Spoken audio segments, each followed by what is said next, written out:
While business ties between China and the Middle East remain dominated by energy, there has been a push to diversify into other sectors. Chinese electric vehicle maker NIO has secured another $2.2 billion of investment from UAE-backed firm CYVN. The firm is now NIO's largest single shareholder. Saudi Arabia has also signed a $5.6 billion deal with Chinese EV maker Human Horizons. And EV maker Bianca, backed by Renault and China's Dongfeng Motors, has signed a strategic cooperation deal with Saudi-based firm Al Faisalia Group.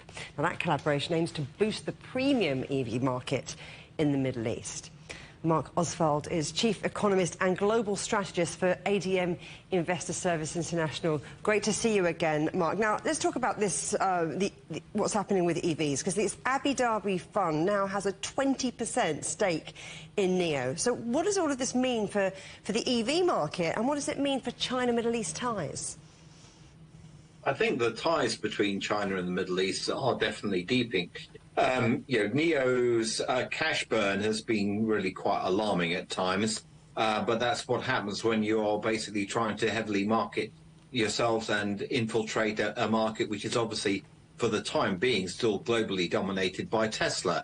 Abu Dhabi, I think, Abu Dhabi and Dubai both are very, very cash-rich nations. They're looking to diversify their investments, and the EV area is obviously one area which they're particularly interested.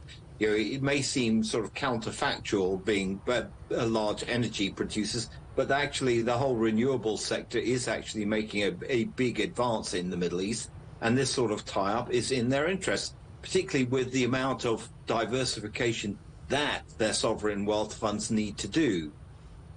And of course, we know that China is serious about EVs, so that makes sense as a partner. But, a month ago, the world's largest solar farm was completed by Chinese engineers in the UAE. So how important do you think is the region for China's green development partnerships? Well, it's a natural region for green development partnerships, particularly in the solar area.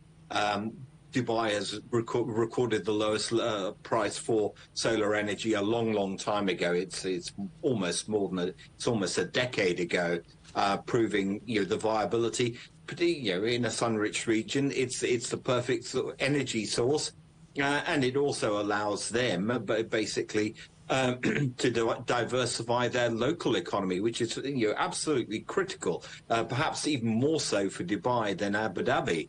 But this is a partnership where both sides have a lot of interests. China obviously wants to make a lot of inroads into Middle Eastern markets, so these places in the GCC are natural partners, and the UAE is also looking for help to develop that. So hence that big solar field was developed, solar plant was developed.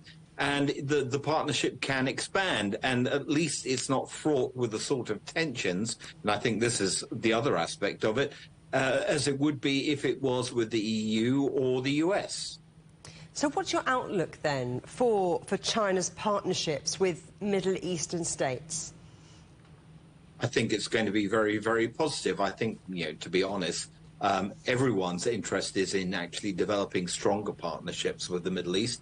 Middle East needs it to a certain extent because there is a sunset effectively on the whole hydrocarbon sector scheduled, and this is important to actually have the alternatives in place long before the revenues from hydrocarbons start to dwindle. The whole space needs to be heavily developed, as it does everywhere else. So this is a very strong partnership, and I would imagine in the future it will yield a lot of positive developments for both sides.